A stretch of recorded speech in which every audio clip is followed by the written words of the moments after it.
Alright, kia ora, tēnā koutou, bula whanaka, and welcome back to the Offload here, episode 2 of the series. So, glad to have you join me. If you just joined, welcome. If you've been following the series, welcome back. Glad to have you join me here as always.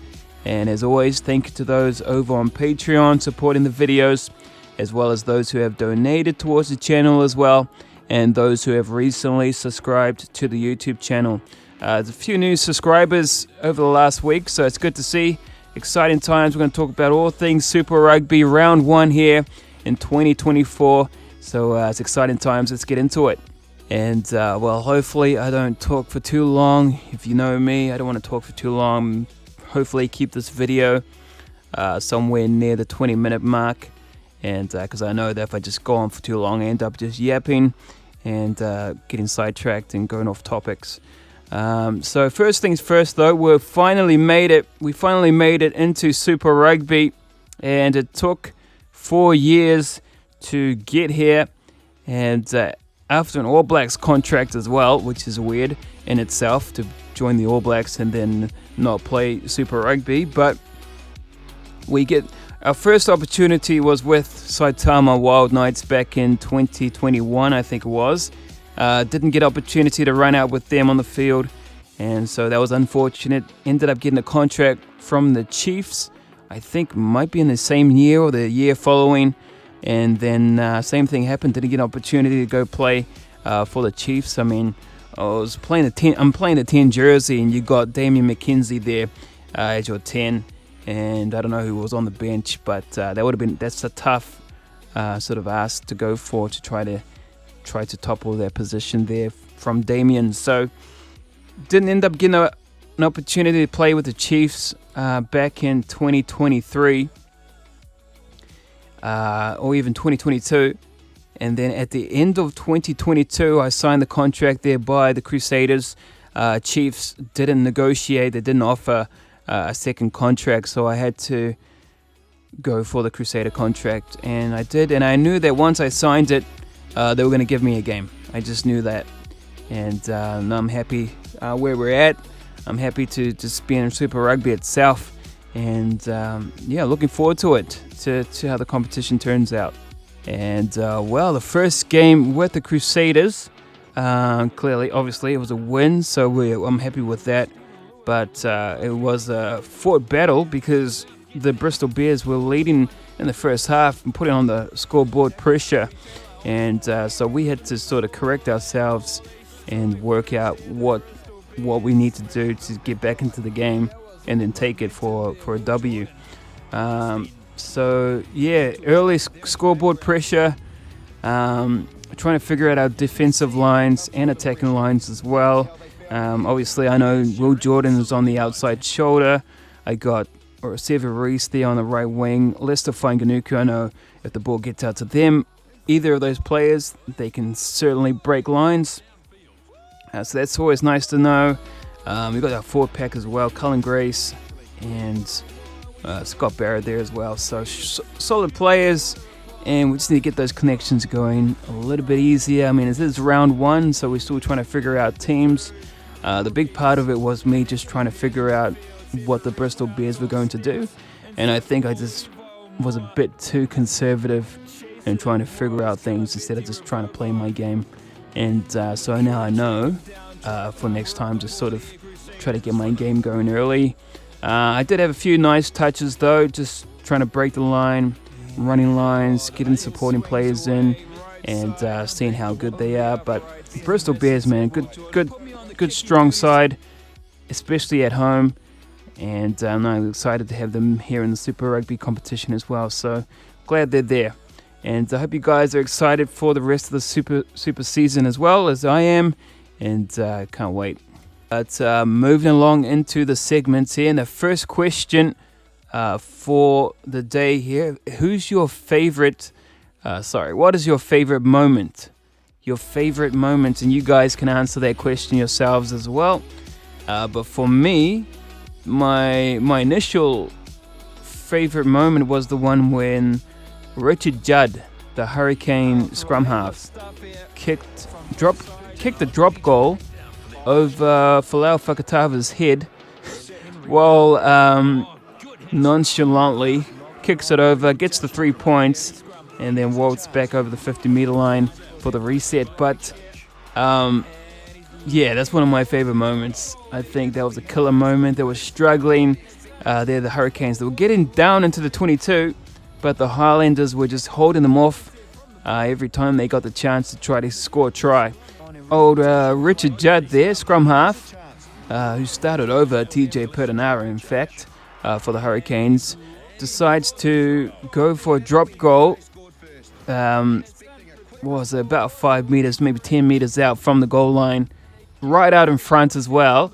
I might have to go back and look at the footage, but yeah, kicks it over the top from the back of a scrum, decides to kick it over the top of Folau Fakatava, who is the incumbent for the 9 jersey, and then get the points to on top of that. But yeah, that was one of my favorite moments, and the 9 jersey is going to be one to look out for this year because of the exit of Aaron Smith, and now we're unsure. I know TJ Perenara was the one that came on as the reserve, so I'm expecting TJ to be their number 9 this year for the All Blacks, but time will tell.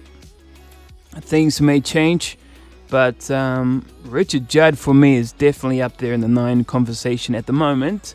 I know it's round 1, it's still early days, we've got a lot of rugby to go through, but yeah, one of my favorite moments, Richard Judd. But if I was to have another special moment, or one of my favorite moments, it would have to be the game against the last game of the round between Moana Pacifica and the Wild Knights, where the scrum half, it was a late comeback on the 70-minute mark basically by first try there, the scrum half, a mistake there, knock on by Moana Pacifica, scooped up off the ground, and it was beautiful to watch, and it was Taika Koyama to score their first try there, the Wild Knights, because the whole game, right up to that point, the 70th minute mark, nothing much looked like it was going on with Wild Knights. It looked like the game belonged to Moana, and I was going to call it a Moana game, but just a late comeback into the game, beautiful to watch, and it was the scrum half there, picks it up, darts over the line, dots it down, and then not long after that, the captain decides to go for a 50-meter run, as he does, Morika Korobeti, and gets around the fullback.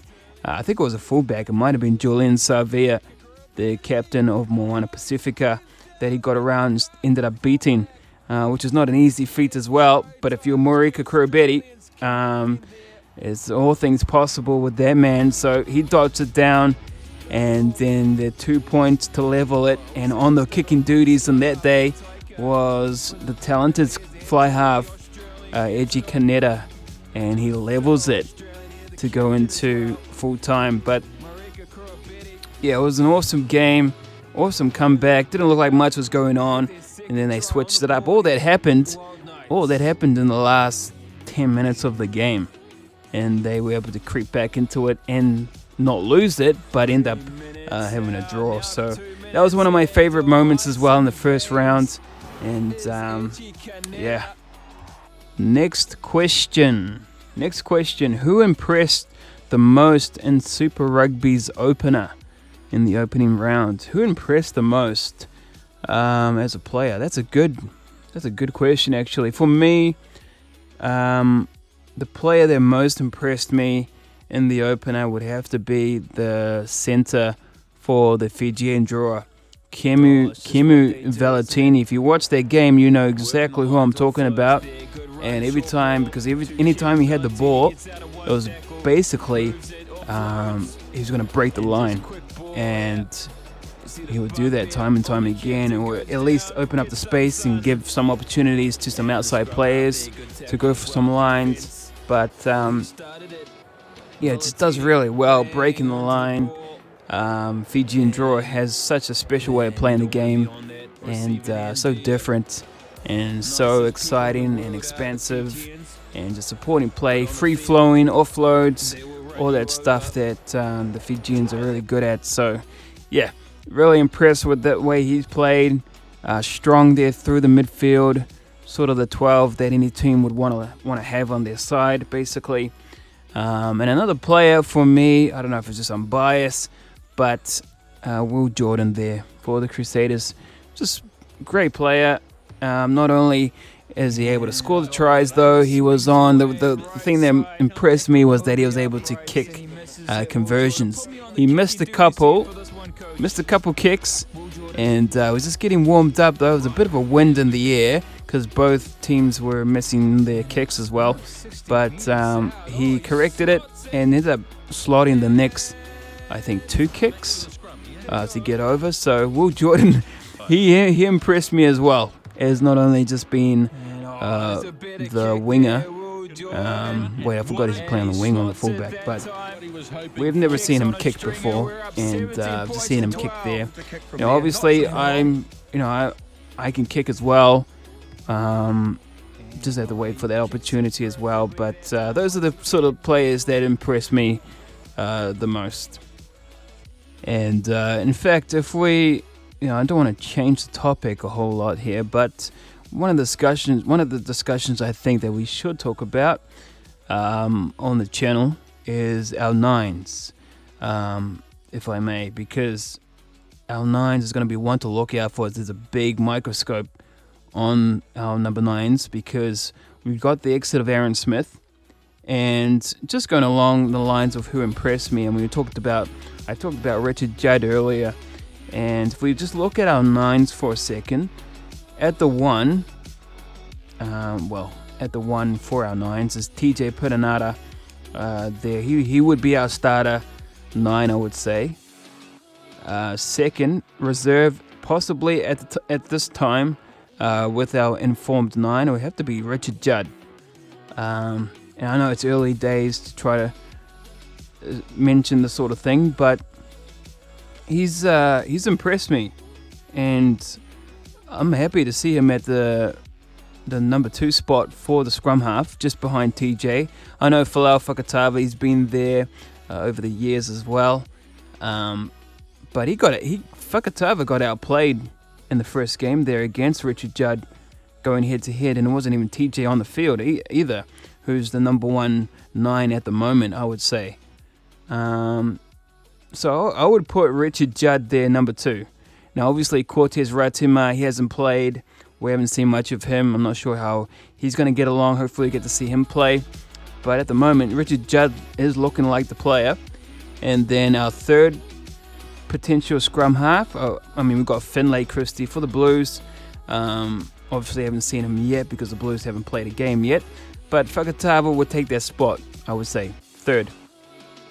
And it would be a battle between Finlay Christie and Folau Fakatava there for the third spot for your potential scrum halves, because it's going to be a big thing we're going to be looking at as we get into the end of the season and we're getting ready for the All Black squad, because there's a lot of games for the All Blacks to be had as well, and it's going to be interesting to see who takes it, because those spots are currently available, and they're going to be battling, I feel, for those spots there. So number 2 spot, Richard Judd for me, for the current informed 9 behind TJ Perenara. I might be talking too early, but we'll have to wait and see.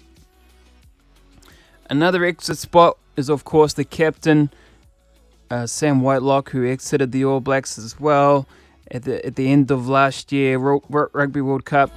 And so we've got a position open for potential players as well. And who I like to see in the first spot there, Tupou Vai was excellent at the end of the year as well. Really solid player, knows how to get the ball. Very solid there in the mauling as well. So for me, Tupou Vai takes the first spot alongside Brodie Retallick, who's still there as well. So I'm expecting Brodie to be there, and playing alongside him is Tupou Vai. They've already got that connection there at the Chiefs. We've seen it. It's solid, and I think they'll create a perfect duo there in the lock-in positions. I think for the second lock, though, would have to be Scott Barrett It's been there for years, obviously, get into their veteran stage. And then for the third, and the third is always open for, for other players to sort of join. But at the moment, I think for me, the in-form lock is the Hurricanes captain, Justin Sangster, for the 5. I think he's pretty solid as well from the line-out. So, yeah, those are the two main areas that I think they're going to have a big talks around in terms of their availability. It's exciting because you got new players that can certainly step up and fill those spots. That means new talent. First, I know it's the first couple of games of the year, but it's exciting stuff, and we can't wait for the next couple of rounds and watch throughout the season how these guys progress, and not just watch myself. So, yeah, it's going to take some changes though for sure, but I can't wait for it. But that's what Super Rugby is all about, isn't it? It's good to see some of the new guys, the new talent, get opportunities there. TJ had the opportunity, but he sat back, obviously, to let Richard Judd in. And Richard Judd performed really well in the 9 jerseys. So the question then is, would you play Richard Judd to go against the Chiefs? Or do you bring TJ Perenara with experience to go against the Chiefs in the next game in the second round? So interesting sort of things to look at, and can't wait to see what they go about and do in those teams and in their lineups. And I know we talked about just the game winners, well, the late comebacks in the game, but one game I didn't mention, one player I didn't mention, in fact, who ended up being a game winner was D-Mac, the big D-Mac, Damian McKenzie, try in the 70-minute mark there against the Waratahs in Hamilton. And, it just might be my Chiefs bias, but, it was just good to sort of see that, and pretty much expected there from Damian to be able to pull that out of the hat, because basically what he's known for, to break the game and to get the game winners for his team. But the way he went about it, he sat on the side of the line. He wasn't typically next to Xavier Rowe, because Xavier Rowe had to take that ball, and I don't think I mentioned him enough, Xavier Rowe, in the video, but he had to loft it out to the left-hand side to get it to Damian McKenzie, who already saw the space and just needed to get the speed behind and get over, and did that untouched and scored a try to take the game and win it. But just dangerous plays like that. Damian McKenzie on the side, sizing up the opportunities and just going for it. But I don't want to harp on too much about Damian McKenzie, because we're competing for the 10 jersey for the All Blacks. But no, I think I still have the edge for the 10 jersey for the All Blacks. But I just need to get my game going early and not have too many lows like the game against the Bristol Bears. And it's a big thing as well, and I spoke about it before, but just staying healthy, injury-free is a big thing. And I've been injured in the game before, and it's not ideal. It's boring.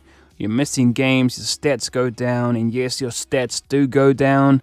Someone did ask me if your stats end up going down, and yes, if you're not performing well or up to the standard and not completing your in-game goals, which every game you go into, there's goals that you need to hit, and if you're not hitting them, your stats do go down, and it's actually possible that you will get fired or dropped from the team. Another thing that I wanted to mention as well, as we continue on with the segment, is there was a user that suggested to me to switch off the in-game commentary, so that they could hear my commentary just alone by itself. And I don't know if it's a good thing now, if you guys enjoy it, if it's better, if you prefer to have the in-game commentary there as well. So far though, I'm enjoying it. I was pretty reluctant at first because I don't like to commentate. It's not really my thing. I just like to play the game. And so I decided to switch off the in-game commentary And I don't know if you guys like it. That's cool. If you don't like it, you can go to Dawi Joan and let him know that you don't like it, because it's his fault that I've gone into commentary. So no, I took a bit of inspiration for when I got into the actual commentary, because I liked that I had the in-game commentary, because I could just work off them. I didn't have to say a whole lot, and just give my feedback on the in-game commentary as it's happening. And but when I switched it off, it was just all by myself. So I sort of had to come up with inspiration, and I got my inspiration actually for the sound from the rugby league commentator. I don't know who his name is, but if you sort of recognize my way of, like, my cadence and sort of how I go about my my commentary, I don't know if it sounds like the rugby league commentator for NRL, but that's sort of what I was going for, but sort of my twist on things, like, well, for an example, like, Marika Corabetti has the ball, and he's running down the sideline. You know, just that sort of drop in the voice. And I like the NRL commentator. I think he sounds unique, a little bit different. But yeah, I hope you guys are enjoying the commentary anyway. So just going over the standings here on the screen. Pop it up for you guys. Hopefully it's not too small. For those with smaller devices, hopefully you can see the words. If you do have issues with not being able to see, just let me know, and I'll try to come up with a different way to sort of show you guys. But here we go. Number 1 spot there right now. We got the top 8, in fact, highlighted in the green there. You can see by the positions. As far as what I understand, you got your top 8 that will go through to the final. I might be wrong with that. And but there's the standings there, all calculated by myself, so all the numbers there for you. Do bear in mind though that human error is possible, so I could get things wrong, and I'm not the best at math sometimes, but yeah, you'll get the picture. Basically that's a pretty good idea what you guys can see in terms of your leaders. So those are still pretty close to what I have in the game in any way, in terms of the leaders and the positions there. So Crusaders at the number 1 spot. Drua, 14 points for their team, 3 points against, which is why they're above the Brumbies, because the Brumbies, well, they got 13 points against them, and even though they got the same amount of points for. So that's how that sort of works, and I'm still trying to get used to that system as well. But all of these updates will be put here in the community section for you guys to check out as we go along. So the next one will be at the end of round 2 for the next update for the rounds, for the standings. And then that's it. That's basically it for the standings. 15 teams involved. The reason why the Blues are still in 9th place, even though they haven't played a game, is because they're still at 0. Whereas all the teams underneath, from the Force down to the Bristol Bears, you got -1 and -1 basically, because they've lost their games, and Blues haven't played any games, so they're still there at number 9 until round 2. So that's how that sort of works. I'm still trying to understand the point system itself, and but yeah, there you go, guys. That is the standings for the Super Rugby 2024, and I do have it in the community section as well for you guys to check out whenever you want to as well. And of course, I have the matchups here for our next round here, round 2, and the first game, we see them on the screen as well. There is the Western Force taking on the Queensland Reds, and assuming Western Force will be the home team. And so it'll be the Western Force, their home team, up against the Queensland Reds to start off round 2 matchups there. Big matchup between the Hurricanes and the Chiefs. Looking forward to that game as well. You got the Blues starting their first game in the season against the draw. It's going to be a tough game as well. And it's got some good lineups as well. Of course, the Crusaders there to finalize round 2 against Moana Pacifica.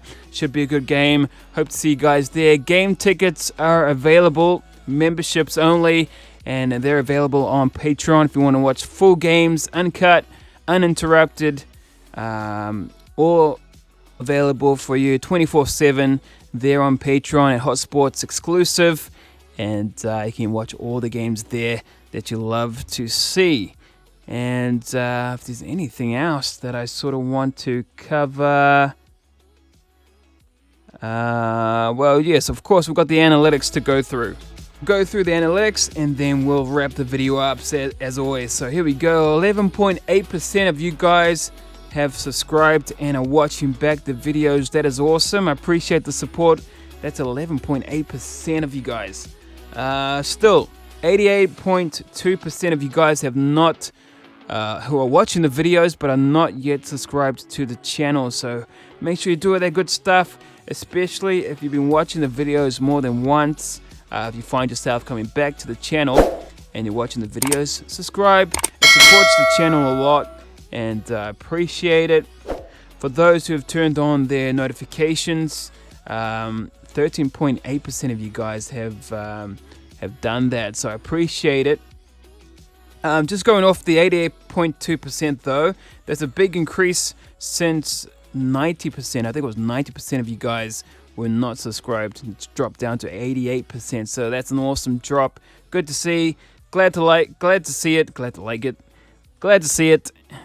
And top countries, top nations who are watching the videos back at number 1 spot. New Zealand is back there again, 21.9% from New Zealand. Second place, South Africa with 19.8%, and we need to bump those numbers up to the 20s here for my South Africans. And then Australia, they're third with 6.8%. And I think their numbers might have gone up, but we need those numbers to get into the double digits there for Australia. And they're in England as well, 2.9%. And then in 5th place, Fiji at 2.4%. So appreciate it. Appreciate the support. Appreciate you guys watching back the videos. And hopefully you guys are enjoying the series as much as I am. And we've got a lot of games to go through and a lot of exciting times ahead on the channel. So that's it. That's all from me. I'm just going to check out the rest of my notes, make sure I haven't missed anything. But that's about it. I've just dropped my pen, but that's okay. We've just finished up, and we're going to wrap it up there for this one. And I'll see you guys in round 2 there. Force taking on Queensland Reds. Thank you for joining me. Thank you for being here. And like, subscribe, do all that good stuff if you haven't already. And I appreciate it. I'll see you guys in the next game in round 2. It is the Force up against the Reds. So I'll see you there.